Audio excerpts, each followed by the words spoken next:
Egypt has always been the center of some history findings, and some time ago this papyrus was found. If we stretched it open, it would be just a tad bigger than the height of a skyscraper. The world's tiniest skyscraper, I mean, which is located in Wichita Falls, Texas. When humans didn't write on their notes app, they wrote on this thing made from the medulla of a papyrus plant. Around 2,000 years ago, ancient Egyptians wrote something reminiscent of a book where they describe most of their airy traditions and their visions of the afterlife. It's considered one of the most important texts from ancient Egypt and is still sold in bookstores to this day. This ancient manuscript was unearthed from a chamber located just south of the Pyramid of Dor, located in Saqqara. Oh yes, Dor is the oldest pyramid in Egypt, and not the Giza pyramids like most people think. So recently, the site of Saqqara buzzed with excited archaeologists who probably found one of Egypt's oldest complete mummies. They believe that this beautiful and well-preserved mummy was that of a wealthy man. He was discovered in a deep shaft covered in layers of gold leaves. There are many symbols that show he was an important and wealthy man, like the band he wore on his head, the bracelet on his chest, and the fact that he was embalmed with a tunic, which was reserved for Egypt's finest. The most exciting part of the entire discovery was finding the resting place sealed with mortar, just as the ancient Egyptians had left it 4,300 years ago. Now, this may sound weird, but back in 2008, archaeologists discovered a missing pyramid. Now it went missing because it deteriorated over the span of 4,000 years. Today you can only see its base. It was a pretty important site back in ancient times. It is said that around the area of the pyramid, the ancients hosted a special type of ceremony where high priests would carry mummified remains of sacred bulls. Now here's a fun fact. Ancient Egyptians believed that Ai's bulls were earthly incarnations of the city deity of Memphis and was connected to rites of fertility. Ilimain wasn't just any Apis bull though. They needed to be all black with a single white mark between its horns and a bunch of very specific characteristics. They were selected by the local priests and honored until they passed away. After that, they were mummified and buried in underground galleries. Meanwhile, this missing pyramid sort of disappeared around the 1800s. It was a German archaeologist who first found it in the village of Saqqara. He called it the Headless Pyramid when he first found it. But then, years after the official discovery, the desert sand came along and covered the whole thing. There were some excavations between the 19th and 20th centuries, but they weren't too systematic. That's why scientists were so thrilled when they dug an entire pyramid's base after removing the 25 ft mound of sand that was covering it. Oh, and it turns out American archaeologists are excavating a cemetery in Egypt that could contain over 1 million mummified bodies.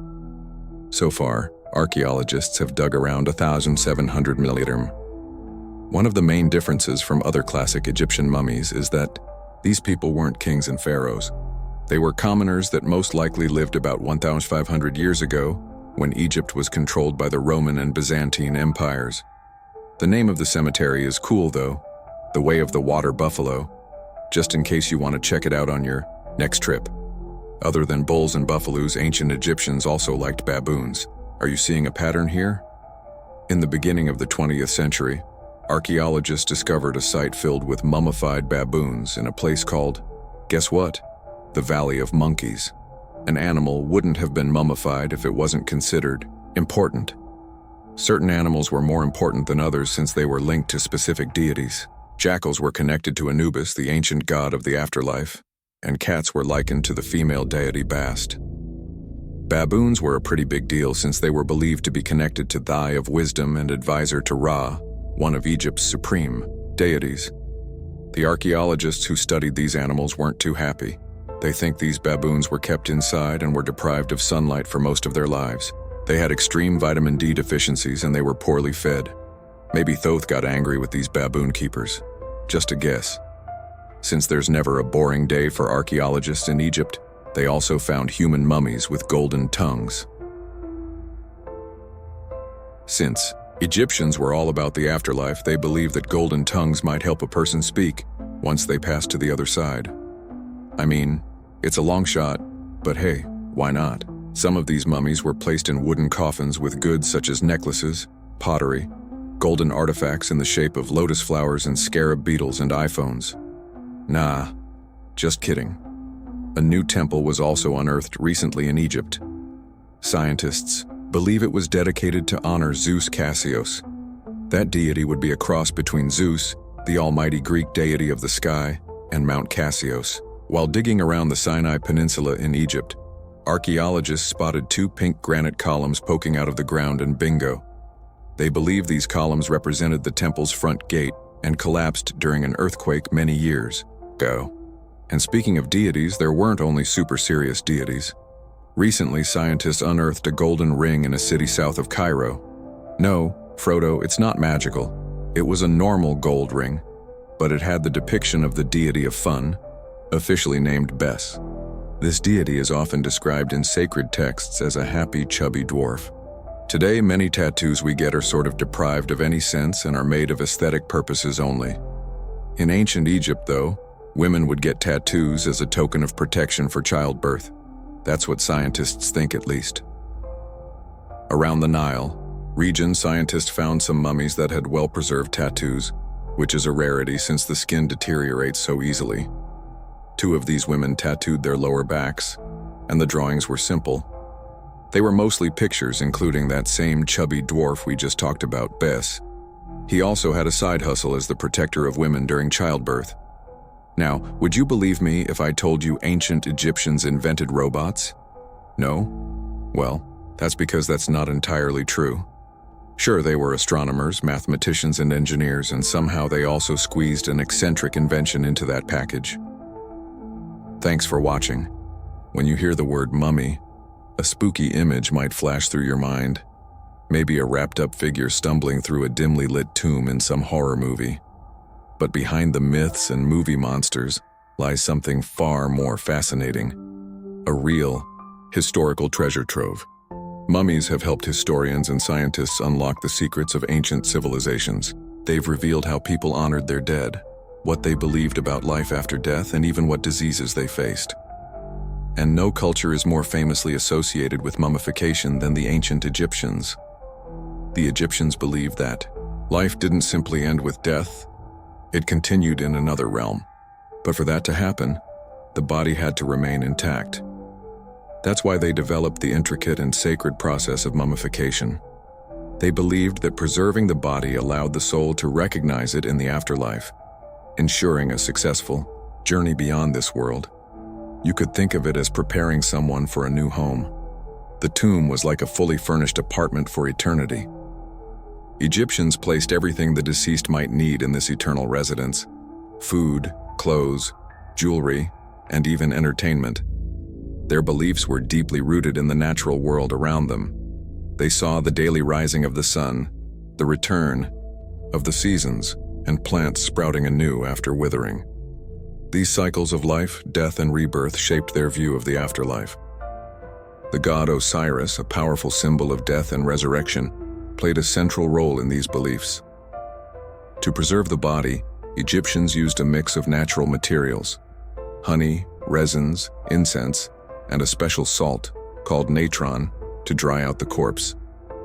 The process could take up to 70 days, involving elaborate rituals and precise care.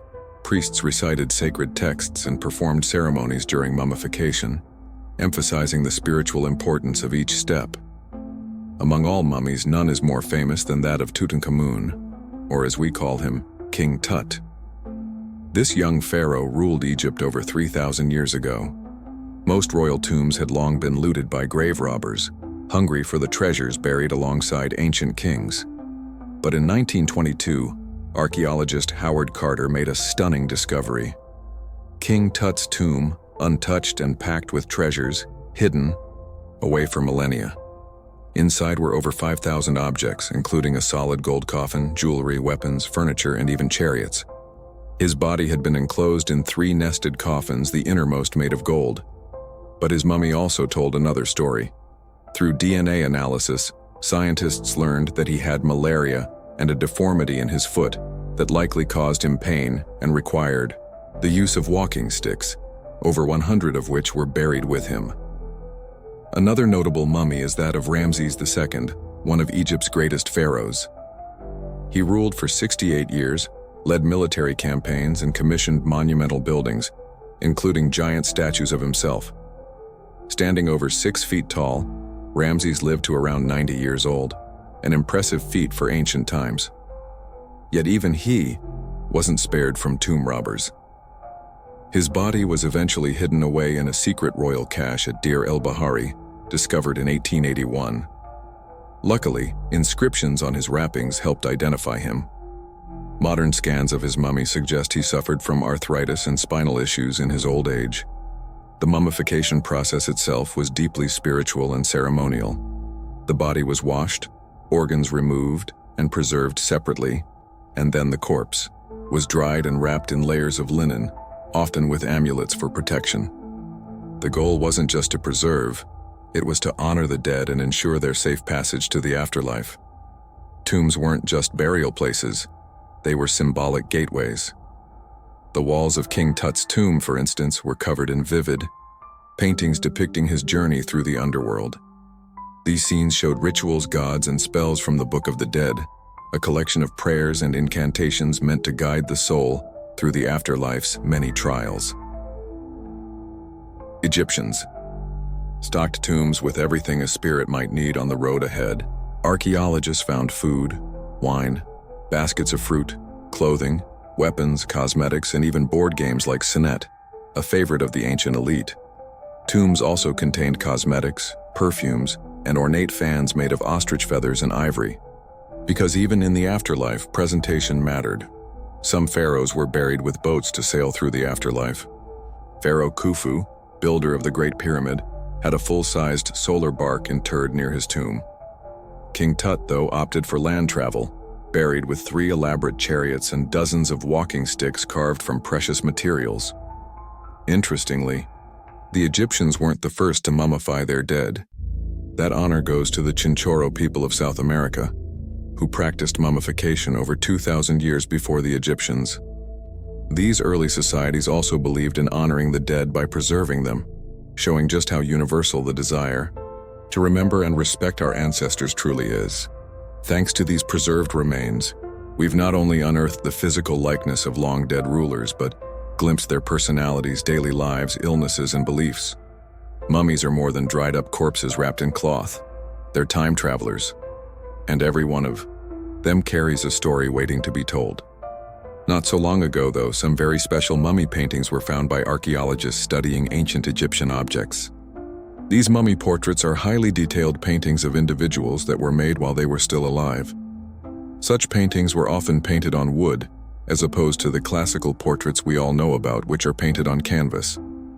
They are known for their realism and beauty, and have even been used by researchers to diagnose diseases by comparing them to the corresponding mummies. Some of these portraits also include depictions of jewelry, which was later found on the mummies. The recent discovery of these mummy portraits in Central Egypt is significant, as it marks the first time in over a century that such paintings have been found. Mummies appeared all around the world naturally too. Mummification can occur without people intervening because of natural conditions like extremely cold or hot environments, places with a lack of oxygen, or accidental exposure to chemicals that preserve the body. These conditions don't allow bacteria to grow, resulting in the body remaining more or less intact. Famous AI was one of these mummies. We know today he was a man who lived around 5,000 years ago in Europe. But upon his discovery in the Alps in 1991, Austrian authorities initially believed that he was a modern mountaineer because of how well preserved the body was. However, after the Iceman was removed from the glacier, it was determined that he was actually from the Copper Age. There are countless doors all over the world that haven't been opened for decades and even centuries. The question is why? It seems that nowadays you can open any door you want. The truth is that some doors were sealed for a grave reason, and so far nobody has found out what treasures and mysteries they hide. Here are 4 doors that keep their secrets all too well. The Taj Mahal. First up, we've got the Taj Mahal in India, one of the most romantic places in the world. Shah Jahan commissioned it in 1631 and dedicated it to his 3rd wife, who he loved like crazy. They were married for 19 years and had a whopping 14 kids together. but unfortunately she passed away while giving birth to their last baby. Shah Jahan was heartbroken and decided to build an epic tomb to remember her by. The construction took a whopping 20 years to finish. The building has quite an interesting layout. The design is super unusual with these 4 massive 130 ft tall minarets that stand on the corners of a huge platform. They're not just there for looks. Back in the 17th century, architects were having some serious issues with buildings collapsing under their own weight. So the chief architect of the Taj Mahal made sure to place those minarets as far away from the tomb as possible. And he even tilted them in a way so that if they did fall, they wouldn't wreck the rest of the Taj Mahal. Talk about planning ahead. The Taj Mahal is hiding some crazy secrets. There are sealed rooms all over the place that nobody is allowed to enter. And if you check out photos of the building from the riverside, you can spot 2 basements, but guess what? They're sealed up too. Nobody knows what's inside or why they've been locked up since the time of Shah Jahan. Apparently there's a good reason why those rooms are off limits. Some researchers think that they were built using marble, which turns into a different substance called calcium carbonate if it's exposed to carbon dioxide. And when that happens, little bits of marble start chipping off like crazy. To make matters worse, there's no air flowing into these rooms. That means that if too much CO2 builds up in the basement, the 4 minarets could collapse. But wait, there's more. Some people think that the body of Shah Jahan's wife can be found in one of these sealed-up rooms in pristine condition. Why not? Who knows what the mysterious rooms might keep? The Great Sphinx of Giza. The Great Sphinx of Giza is shrouded in mystery. It's not just the largest monolith statue in the world, but it's also a hybrid creature, with a woman's head and a lion's body that originates from Egyptian and Greek mythology. It's also very ancient. It's estimated to be around 4,500 years old. The construction of this marvel took about 3 years and required 100 workers who were not slaves and were treated with delicacies like sheep and goat meat. It is also thought that it used to be much more massive than it is now. Archaeologists found huge stone blocks and abandoned toolkits near the site. However, the real secrets of the Sphinx lie underground near its paws. A group of scientists used a seismograph to detect 2 hidden chambers beneath the Sphinx's paws. Some people think that these rooms might be the legendary Hall of Records, which holds ancient scrolls revealing the secrets of the universe. I mean, that's way cooler than any library I've ever been to. Rumor has it that the Egyptians even had info on Atlantis stashed down there, which is like a super old version of a conspiracy theory. Unfortunately, we can't go on an adventure to check it out just yet. The chambers presumably have 2 entrances, but both remain sealed. The researchers haven't yet received the green light to check out their theory. Let's hope they won't keep us in suspense forever. Sri Padman Baswami Temple. This temple is located in the beautiful state of Kerala in India. This temple is famous for more than just its breathtaking beauty. Underneath the temple, there are 6 vaults creatively named A, B, C, D, E, and F. The enormous iron doors to these chambers add to the mystery of what's behind them. A few years back, the authorities decided to open these vaults to the world. But it wasn't an easy task. You can't just open the doors and enter the vaults. It required a lot of work. It took them a while, but finally in 2011 they opened 5 of the 6 chambers. And guess what? They found tons of treasure. Bags of gold, precious gemstones, and priceless diamond jewelry.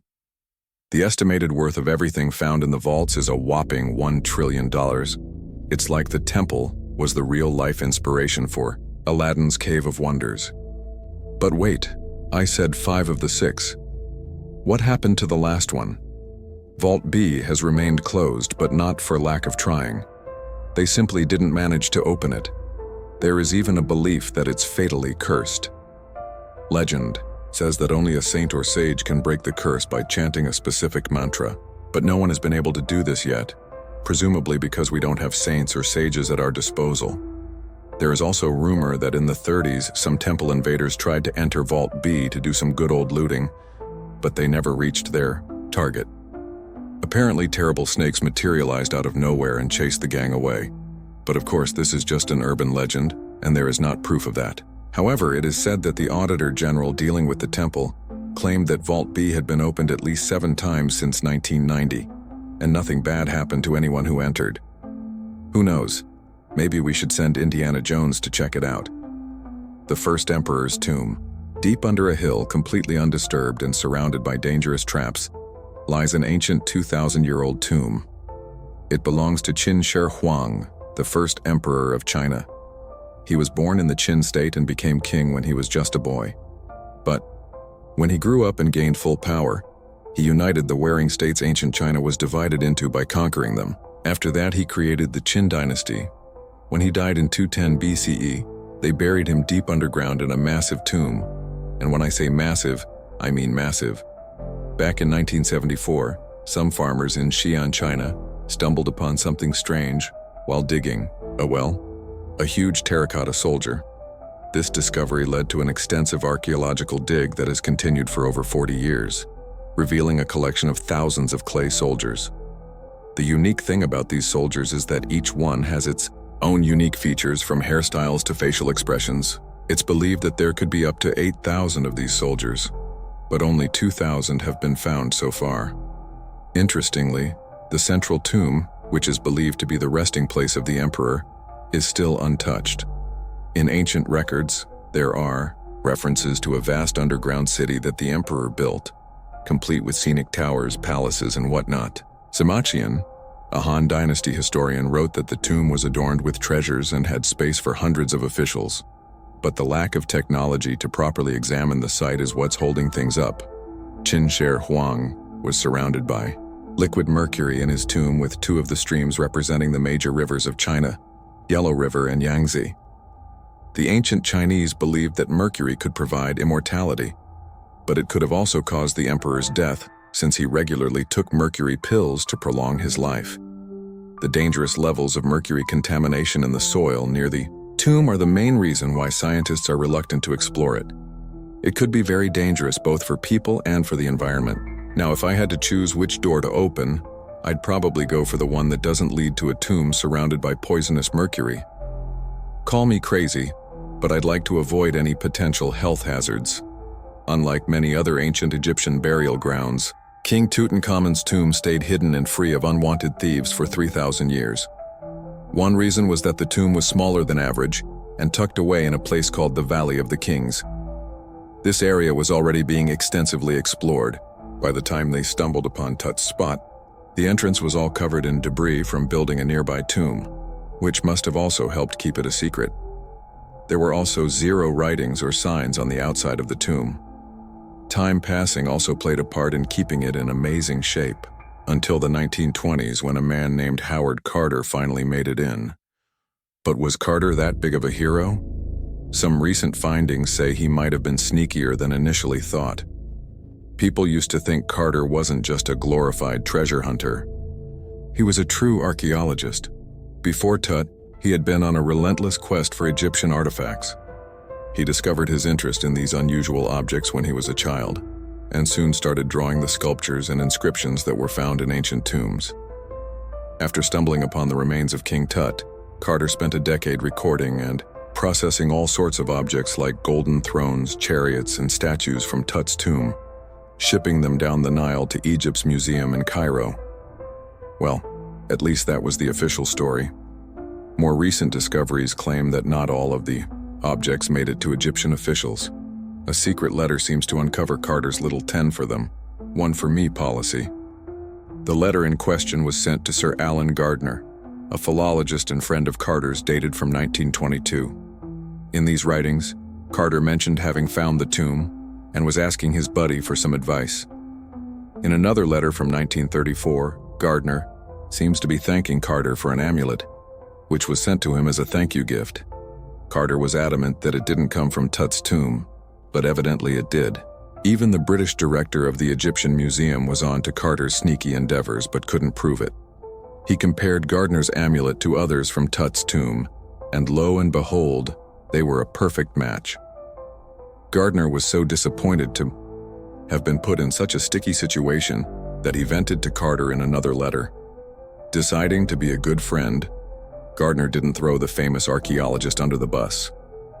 Instead, he advised Carter to take those stolen goods back to Cairo, just like he'd advise you to like this video and subscribe to the Brightside channel for more amazing videos on the most unique topics in history. It's not the only shady piece of information on Carter's post-discovery behavior. In 1947, a man named Alfred Lucas, who used to work with a controversial archaeologist, gave some information in an obscure journal in Cairo. He claimed that Carter sneakily cracked open the burial chamber door himself. Then he sealed it back, up like nothing had happened before the official uncovering. Now, why would he do that? Well, the same theory suggests that Carter and his crew might have entered the tomb early so they could get their hands on some ancient goodies. Obviously, these people couldn't risk having such objects sold while they were still alive, but made sure they were auctioned off after they passed. Carter, though, never confessed to anything. He made no official denial either. But the Egyptian government couldn't risk any more mysterious disappearances, so they prohibited him from entering the tomb for a while. Some have connected this apparent stealing to the curse of King Tut. If you've never heard of it, know that it became quite the scary tale soon after King Tutankhamun's resting place was uncovered. It claimed that anyone messing with the tomb of the boy pharaoh would face some serious bad luck. It's not all dramatic like a mummy going on an aggressive spree, but word got out that the people involved in disturbing King Tut's lair met some mysterious, untimely ends. The main untimely passing related to this supposed curse is that of George Herbert, the 5th Earl of Carnival. He was this British aristocrat who helped fund the search for the tomb. He passed away just a year after the tomb was opened. Now, people love to call it mysterious, but it turns out that Herbert was already in pretty bad shape, health-wise, when he got to Cairo, and he ended up getting taken down by a regular disease. Now let's talk numbers. There were a lot of people linked to this tomb opening: security guards, archaeologists, and supporting staff. And sure, a few of them did pass not long after the tomb started receiving visitors. As much as we'd like this curse to be true for the sake of, good storytelling, statistically, if you have a bunch of people connected to opening a tomb, you'd expect some passings just by random chance. The average lifespan for those supposedly targeted by the ancient curse was more than 20 years after the spell was supposed to kick in. Herbert's daughter even lived until the 1980s. That's half a century later. And Howard Carter himself lived until 1935, a solid 16 years after the big reveal. Some have suggested that the whole curse was nothing more than a careful PR strategy. You see, when Tut's tomb was found, Howard Carter wanted to make a priority out of keeping nosy reporters away. So he might have come up with a curse hanging over anyone entering the boy king's resting place. But what was stolen from King Tut's tomb anyway? Well, some jewelry to begin with. It might have been snatched by Howard Carter himself. According to a French specialist, he did some intensive research by looking at old pictures taken from inside the tomb back in the 1920s. He compared those images to various objects from museums and auction houses. He soon started to piece together the whereabouts of some of Tut's jewelry. First up, there's this collar that used to be on Tut's chest. It was all broken into pieces, and some parts went via Carter to the Nelson Atkins Museum in Missouri. Meanwhile, other bits ended up on a necklace owned by some unnamed people who tried to sell it in 2015 but failed. Even the Nelson Atkins Museum agrees, as they've confirmed the information on their website. Then there's a headdress piece. Some beads from it that once belonged to Tut apparently got stolen by Carter too. They were also strung into a necklace and are now being held at the St. Louis Art Museum. Another fancy collar made out of glazed ceramic magic spent some time at the Met far away in New York. Thankfully, it was sent back to Egypt a bit over a decade ago. This seems to have been, as you'd expect by now, also stolen by Carter. Missing artifacts aside, King Tut still gave a ton of amazing objects that helped us learn more about this incredible ancient culture. Starting with the famous burial mask, it's this massive 21-in gold art piece with semi-precious stones and glass paste. It weighs 22 lb and showcases the boy pharaoh with a long beard and a headdress with a cobra and vulture. On the back, there's this spell from an important ancient Egyptian spiritual book that's supposed to make sure it works just as well in the afterlife. Todd was also apparently a board game enthusiast. They found 4 board games in his tomb, some made of ivory. Archaeologists also found a pair of gold sandals, though you'd imagine they were more for show than for comfort. In fact, the pharaoh probably never wore them in his lifetime. Now, speaking of fashion items, it turns out Tut was quite the fancy ruler. They even found a mannequin in his tomb that was used to pick out, adjust, and store his outfits and jewelry. The boy king seemed to have also enjoyed some music based on the two trumpets historians found in his tomb. Though they were played back in 1935 in a BBC broadcast, the instruments are today considered too fragile to be maneuvered. Egyptian archaeologists made an extraordinary discovery near Cairo just recently. Drumroll, please. The most ancient and most complete mummy yet discovered in the country. Yes, they were keeping it under wraps.